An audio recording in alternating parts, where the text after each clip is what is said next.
자식들에게 평생을 바친 어머니, 하지만 돌아온 건 무관심과 욕심뿐이었습니다.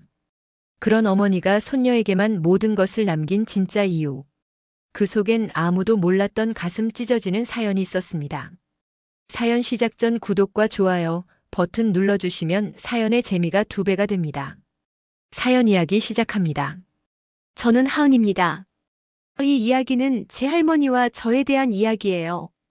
어릴 때부터 방학이면 늘 할머니 집으로 갔습니다. 부모님은 바빠서 저를 돌볼 시간이 없었거든요. 아버지는 대기업 간부로 회식과 출장이 잦았고 어머니도 자신의 일에 바빴습니다. 처음 할머니 집에 갔을 때의 기억이 선명해요.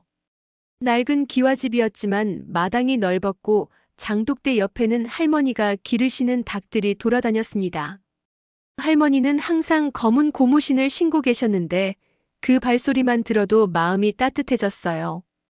하은아, 배고프지? 할머니가 계란말이 해줄게. 할머니는 늘 제가 좋아하는 음식을 기억하고 계셨습니다. 직접 기른 채소로 만든 반찬들, 아궁이에서 지은 밥의 구수한 냄새, 그리고 무엇보다 할머니 품에 안겨듣던 옛날 이야기들이 저에게는 세상 어떤 것보다 소중했어요. 밤이 되면 할머니와 함께 마루에 이불을 깔고 잤습니다. 할머니 손은 거칠었지만 제 머리를 쓰다듬어 주실 때면 세상에서 가장 부드러웠어요. 하은아, 할머니가 없어도 혼자서 잘 살 수 있을까? 가끔 할머니가 이런 말씀을 하실 때면 저는 꼭 할머니 팔을 붙잡고 말했습니다. 할머니는 어디도 가면 안 돼요. 나 혼자 두고 가면 안 돼요. 할머니는 그럴 때마다 쓴웃음을 지으셨어요. 그때는 몰랐지만 할머니는 이미 외로움에 지쳐 계셨던 것 같아요. 중학생이 되면서 할머니 집에서 보내는 시간들을 통해 조금씩 알게 된 것들이 있었습니다. 할머니에게는 3자녀가 있었는데 제 아버지와 고모 2분이었어요. 모두 성공했다고 불릴 만한 직업을 가지고 계셨지만 할머니를 찾아오는 일은 거의 없었습니다. 명절에도 큰아버지네는 해외여행을 가거나 처가에 가신다며 오지 않으셨고 작은 고모는 바쁘다는 핑계로 안부 전화 한 통 하지 않으셨어요. 제 아버지마저도 시골은 불편하다며 할머니를 도시로 모셔오라고만 하셨습니다. 엄마, 이제 나이도 많으시니까 좋은 요양원 알아볼게요. 집도 혼자 관리하기 힘드시잖아요. 아버지의 이런 말을 들을 때마다 할머니 얼굴이 어두워지는 걸 봤어요. 하지만 할머니는 아무 말씀도 하지 않으셨습니다. 어느 여름날 할머니와 함께 마당에서 고추를 따고 있을 때였어요. 갑자기 할머니가 눈물을 흘리시는 걸 봤습니다. 할머니, 왜 우세요? 아니야, 하은아. 그냥 고추 매운 냄새 때문이야. 하지만 저는 알 수 있었어요. 할머니가 얼마나 외로우신지를. 그날 밤 할머니는 제게 이런 이야기를 해주셨어요. 하은아, 할머니가 너희 아버지들 키우려고 얼마나 고생했는지 아니? 너희 할아버지가 일찍 돌아가셔서 혼자 삭바느질하고 품팔이하고 온갖 일 다 했어. 밤늦게까지 바느질해서 번 돈으로 너희 아버지 대학까지 보냈지. 할머니 목소리에는 그리움과 서운함이 섞여 있었어요. 그런데 이제는 할머니가 짐이 된 것 같아. 자식들 보기에는. 그런 거 아니에요, 할머니. 할머니는 제게 세상에서 가장 소중한 분이에요. 할머니는 제 손을 꼭 잡으시며 말씀하셨어요. 하은아, 내가 있어서 할머니가 살아가는 거야. 정말이야. 고등학교 2학년 겨울이었습니다. 갑자기 할머니가 쓰러지셨다는 연락을 받았어요. 심장이 멎을 것 같았습니다. 급하게 병원으로 달려갔을 때 할머니는 의식을 잃은 채 중환자실에 계셨어요. 다행히 며칠 후 의식을 되찾으셨지만 몸이 많이 약해지신 상태였습니다. 그런데 이상한 건 가족들의 반응이었어요. 처음에는 걱정하는 듯 했지만 시간이 지나면서 이상한 이야기들이 나오기 시작했습니다. 병실 밖에서 들리는 아버지와 고모들의 대화를 우연히 들었어요. 이번 기회에 엄마 집 정리하자. 시골 땅값도 많이 올랐더라고. 맞아. 3등분해서 각자 필요한 데 쓰면 되지. 엄마 상태로 봐서는 요양원 가셔야 할 것 같은데 그럼 집은 비어 있을 거 아냐? 제가 그 말을 듣는 순간 정말 충격이었어요. 할머니가 아직 중환자실에 계신데 벌써 재산 분할 이야기를 하다니. 더 충격적인 건 그 다음이었어요. 작은 고모가 이런 말씀을 하셨거든요. 엄마가 하은이를 너무 편애하시는 것 같아. 혹시나 해서 말인데 재산 문제에서 하은이가 끼어들게 하면 안 될 것 같은데. 맞아. 손녀라고 해도 결국 남의 성 아니야? 우리 가족 재산이 밖으로 나가면 안 되지. 그 순간 정말 어이가 없었어요. 저는 지금까지 할머니를 진심으로 사랑했는데 가족들에게는 재산을 노리는 아이로 보였던 거예요. 병실로 돌아갔을 때 할머니가 깨어 계셨어요. 제 표정을 보시더니 무슨 일인지 아시는 것 같았어요. 하은아, 울었니? 아니에요, 할머니. 하지만 할머니는 다 아시는 것 같았어요. 그날 밤 할머니가 제 손을 꼭 잡고 말씀하셨어요. 하은아, 할머니가 하나 부탁할 게 있어. 나중에 할머니가 없어지면 꼭 집 마당 장독대 밑을 파봐라. 알았지? 할머니, 무슨 소리예요? 할머니는 계속 저랑 함께 있을 거예요. 그래도 약속해줘. 꼭 파보라고. 저는 무슨 말인지 이해할 수 없었지만 할머니가 진지하게 말씀하시니까 고개를 끄덕였어요. 할머니는 그 후로 한 달 정도 더 병원에 계시다가 집으로 돌아오셨어요. 많이 약해지셨지만 여전히 저를 따뜻하게 맞아주셨습니다. 그 겨울 방학 동안 저는 할머니와 함께 지냈어요. 할머니는 평소보다 더 많은 이야기를 해주셨어요. 어릴 때 이야기, 할아버지와의 추억, 그리고 자식들을 키우느라 고생했던 이야기들. 하은아, 할머니가 너희 아버지들한테 미안한 게 있어. 가난해서 맛있는 것도 많이 못 해주고 좋은 옷도 못 사줬거든. 그래서 그런가? 할머니를 멀리하는 것 같아. 할머니, 그런 게 아니에요.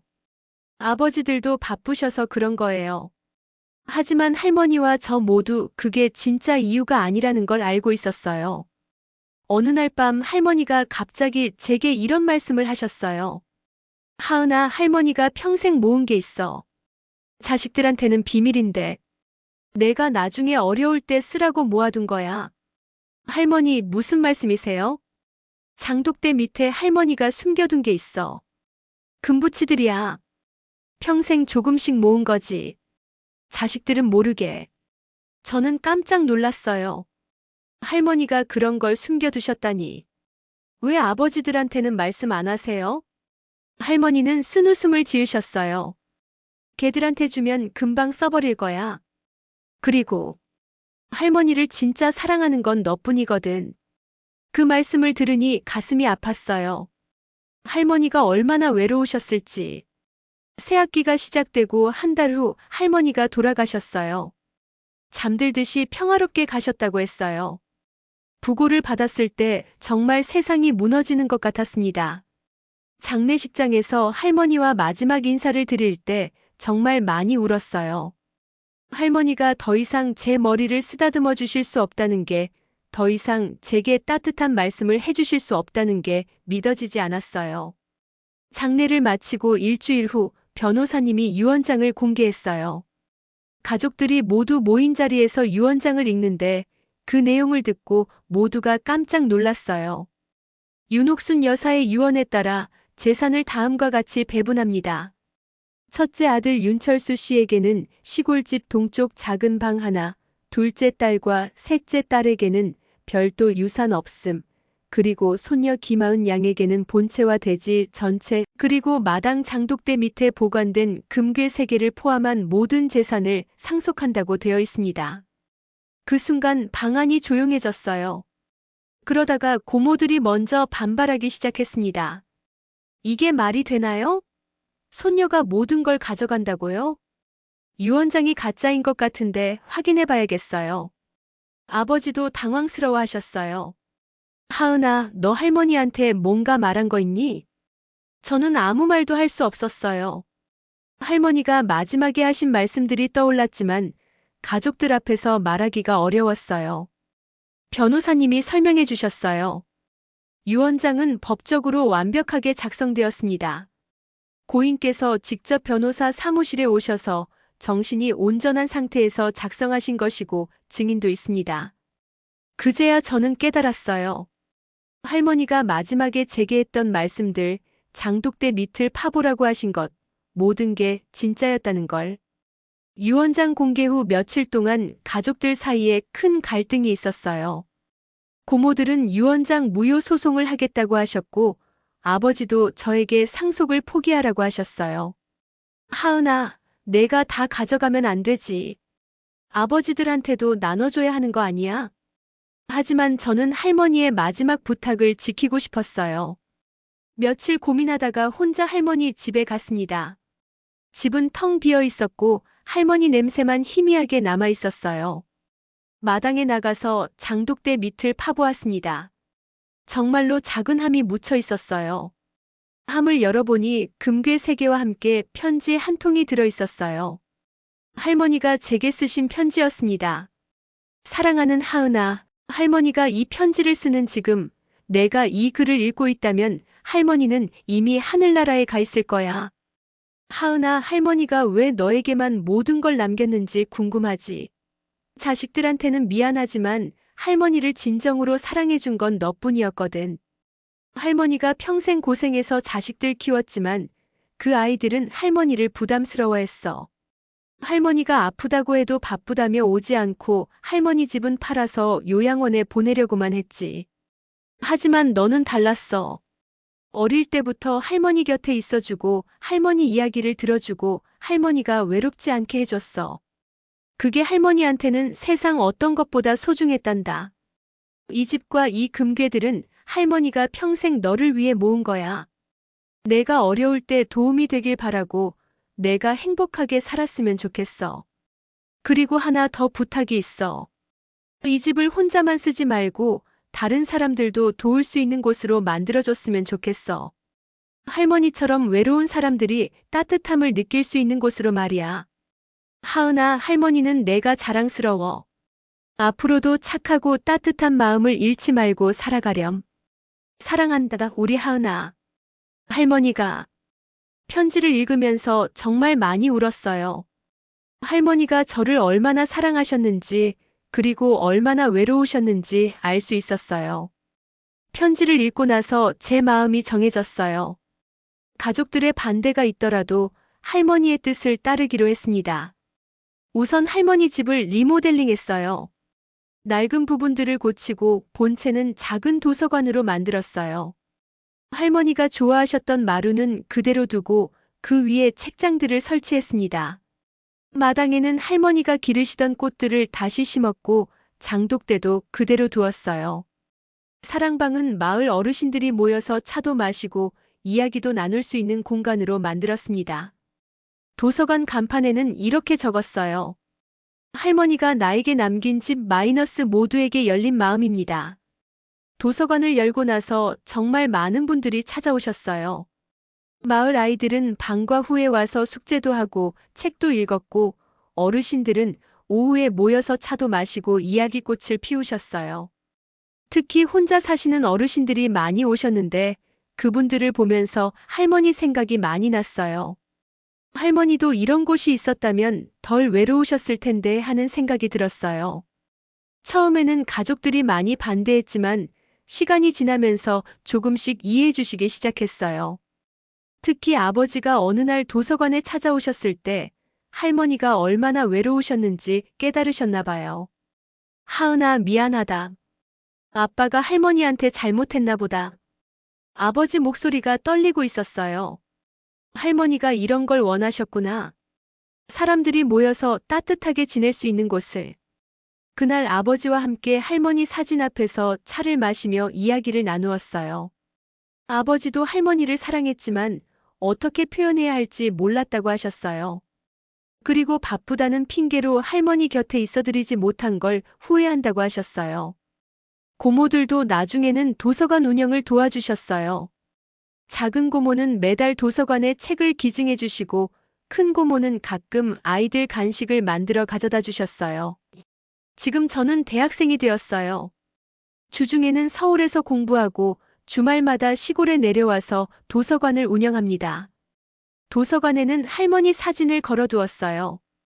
할머니가 웃고 계시는 사진인데 제가 중학생일 때 함께 찍은 거예요. 그 사진을 볼 때마다 할머니가 아직도 저와 함께 계시는 것 같아요. 마을 사람들은 저를 하은이 할머니라고 부르세요. 할머니를 닮아간다고 하시면서요. 그 말을 들을 때마다 정말 기뻐요. 어느 날 혼자 사시는 할아버지 한 분이 도서관에 오셔서 이런 말씀을 하셨어요. 하은아, 고맙다. 이 나이에 이런 곳이 있어서 얼마나 좋은지 모른다. 집에 혼자 있으면 너무 외로웠는데 여기 오면 사람들도 만나고 따뜻한 기분이 돼. 그 말씀을 들으면서 할머니가 원하신 게 바로 이거였구나 싶었어요. 혼자서 외로워하는 사람들이 없는 세상, 모든 사람이 따뜻함을 느낄 수 있는 공간. 사람들은 할머니가 저에게 궁궐 같은 집을 남겨주셨다고 해요. 하지만 저는 알아요. 할머니가 저에게 남겨주신 진짜 선물은 집이나 금괴가 아니라는 걸. 할머니는 저에게 사랑을 남겨주셨어요. 무조건적인 사랑, 따뜻한 마음, 그리고 다른 사람을 돌보는 마음을.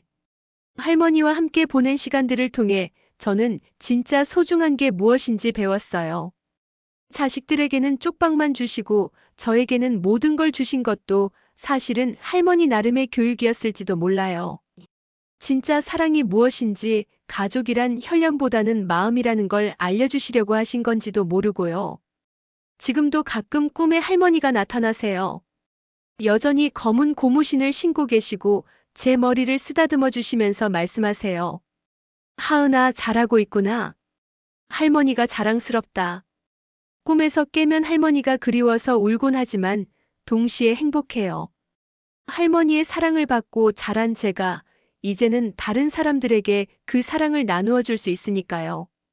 할머니, 제가 할머니의 꿈을 이루고 있어요. 외로운 사람들이 따뜻함을 느낄 수 있는 곳, 모든 사람에게 열린 마음을 가진 공간을 만들었어요. 앞으로도 할머니의 마음을 이어받아서 더 많은 사람들에게 사랑을 나누어주는 사람이 될게요. 할머니가 저에게 남겨주신 것은 단순한 재산이 아니라 사랑하는 방법이었어요.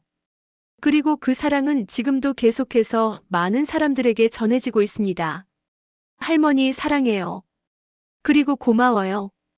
사연 재밌게 들으셨나요? 구독과 좋아요 잊지 마시고요. 댓글로 여러분의 생각을 나눠주세요. 다음 영상에서도 더 감동적이고 흥미로운 이야기로 찾아뵙겠습니다. 함께 해주셔서 감사합니다.